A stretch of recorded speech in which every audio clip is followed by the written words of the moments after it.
daun fresh. Ada berapa sebenarnya saya ada, tuan-tuan? Saya ada 10 kilo daun segar. 2 kilo. Berapa sebenarnya berat dia? 2 kilo. 2 kilo. Ingat ya, jangan tertipu dengan berat. Kena kira keringnya. Rusa hanya menghadap yang keringnya itu saja. Air akan dikeluarkan jadi kencing dan lain-lain. Ampas soya atau ampas tahu, ini pun sama dengan daun. Walaupun tuan-tuan nampak, wah, saya dapat murah 100 kilo baru RM30. Berat sebenar hanya 20% saja. Dedak memang dah dibuat kering. Ya, air dalam dedak hanya 10%. Jadi dedak ini memang kering dan boleh simpan lama. Oke, jadi berapa banyak rusa mengambil makanan? Ini bergantung pada fisiologi, pada semua fungsi badan dia itu yang normal berbeza-beza ya. Lepas tu pengeluaran ini maksudnya kalau dia tengah puting dia perlu makan lebih banyak. Kalau dia menyusukan anak dia perlu makan lebih banyak. Kalau dia dalam proses pembesaran dia perlu makan lebih banyak. Ya. Lepas tu kualiti makanan. Kalau makanan tak berkualiti dia tak selera, kurang makannya. Lepas tu saiz badan semakin besar, tentu tuan-tuan kena bagi dedaknya lebih banyak, ukurnya lebih banyak. Jangan melihat sama rata. Tengok asing-asingkan dia. Apa keperluannya ya. Lepas tu saiz dan untuk makanan keperluan semua. Kalau dah kenyang memang dia takkan makan. Itu maksud.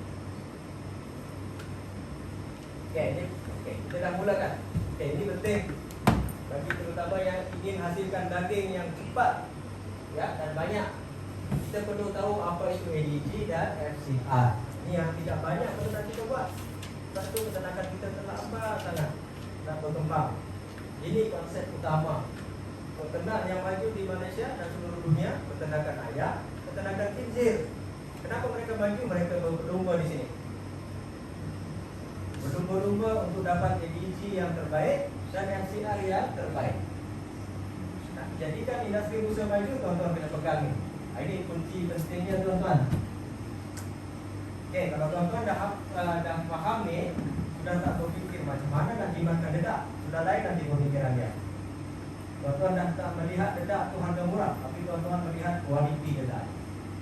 Makanannya yang lain ya. Berubah cara pemikiran kita terhadap peternakan rusa sudah berubah. Sebab kita dah faham ini. Okey, kita buat satu-satu. Simpelkan. ADG adalah average daily gain, purata kenaikan berat badan harian. Contoh, saya ada rusa baru lahir, beratnya 5 kilo. Saya bagi dia makan selama 30 hari, beratnya menjadi 9.5 kilo. Karena berat anak rusa saya bertambah 4,5 kilo. Kita bagi 30, ya, macam mana nak cari ADG? Berat terkini tolak berat lahir dibagi berapa hari kita pelihara.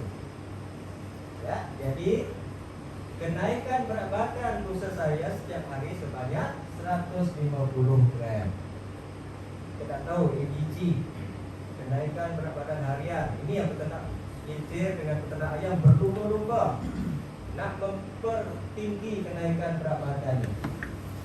So di sini tuan-tuan, semakin tinggi nilai ADG semakin baik. Ini yang saya maksudkan. Kalau nanti tuan-tuan yang ada di sini berlumba-lumba, wah ni dari Kelantan saya dapat 200. Waktu yang kawan ada Perak atau Penang tadi, oh saya 300. Yang belakang tak terima, saya 500. Ya, rusa gergas. Ini yang akan membuat industri rusa ini cepat. Sudah berubah pemikiran kita. Di sini tuan-tuan nanti dah tak tengok dedak dari harga. Ya, macam soalan orang Indonesia sekarang ya, tenang sana. Kalau ada orang jual dedak dia tanya. Dia tak tanya harga dulu. Yang dia tanya satu. Kalau saya bagi 1 kilo dedak ni, berapa liter susu saya dapat? Soalannya macam tu. Yang penjual dedak kena sebut 1 kilo dedak yang dia makan boleh keluarkan susu 2 liter. Okey? Lebih banyak dari susu yang saya keluarkan. Sekarang dia keluarkan. Dia comel-comel, okey masuk. Okey saya pergi. Macam tu pemikirannya. So soalannya bukan dah berapa harga dedak, mahal, bukan. Tapi peternak profesional sudah mula ke arah mengejar ini. Ini ujung-ujungnya duit.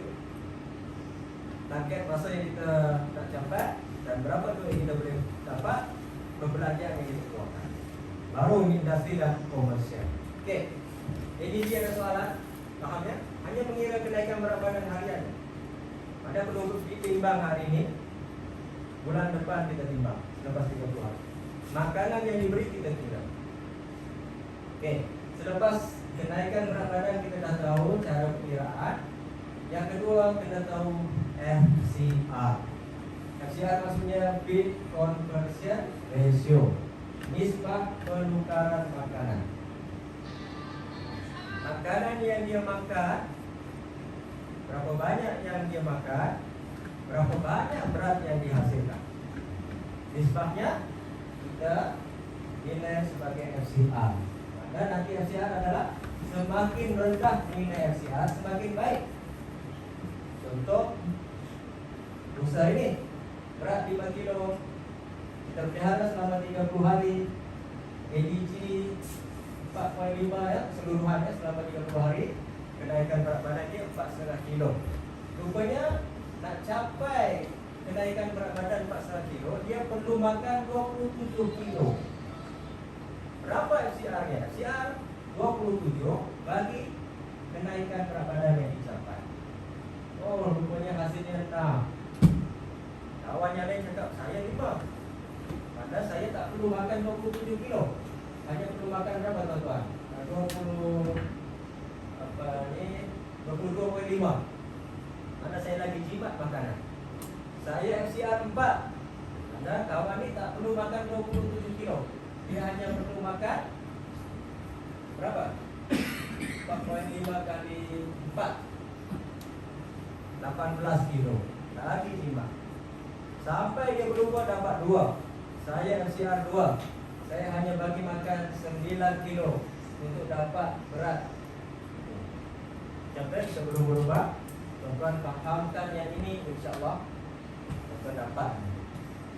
Okey, lagi saya sambung. Nah, ini dia. Ini target kita. Sebelum saya tunjuk, nanti tuan-tuan akan sedih melihat industri rusa Malaysia. Jauh tertinggal. Contoh, dari anak rusa yang baru lahir, kita pelihara selama 1 tahun, 360 hari. Kita bagi makan sebanyak ini selama setahun. Hasil dia rusa 50 kilo. Baik. Kenapa kita bagi dia makan sebanyak 270 kilo, tapi berat rusa hanya 50 kilo? Kemana bagi dia ni? Baginya menjadi najis dan makanan yang terbuang. Kalau kita berjaya menjimatkan itu, tuan, jangan sampai ada makanan terbuang. Tuan-tuan sebenarnya boleh menjimatkan yang negatif. Tak perlu bagi 270 kilo setahun. Mungkin hanya bagi 100 kilo. Kalau berjaya menjimat. Macam tu maksudnya ya. Okey, sekarang ni FCR kita di Malaysia berat 6. Nak capai berat 1 kilo perlu makan 6 kilo. Nak capai berat 50 kilo perlu makan 270 kilo. Ini FCR di Malaysia. Saya minta pada tuan-tuan semua, turunkan FCR ni. Jadikan dia 5, 4, 3 dan macam ayam sekarang 1.3. Ya, sangat efisien. Okay, so inilah nampak ya, gambaran kita macam mana kita rendahkan FCR. Baru ini nilainya duit nanti. Ini nilai perbelanjaan dana kita tinggi sebab kualiti makanan kita. Nanti kita perbaiki, makanan kita tak perlu sebanyak ini. Faham tuan-tuan ya? Baik, saudara. Okey, ini yang menarik sekarang. Ini hasil kajian di Australia dalam jurnal tahun 2001. Ya. Rusa umur 13 bulan. Dalam sini sebenarnya saya tulis lebih mudah. Tuan-tuan nanti baca di sini. 13 bulan dia punya karkas. Karkas ni maksudnya rusa yang dah disembelih, dibuang kepala, organ dalam, kulit. Berat dia tinggal 55%. Okey. Rusa umur 19 bulan, karkas dia 63% dari berat hidup. Rusa 2 tahun, Karkas dia 56% dari berat. Jadi tuan-tuan di sini udah boleh tahu nak sembelih umur berapa? 18. Tuan-tuan nak sembelih umur berapa? Ya, yang paling tinggi. Kalau rusa kita 100 kg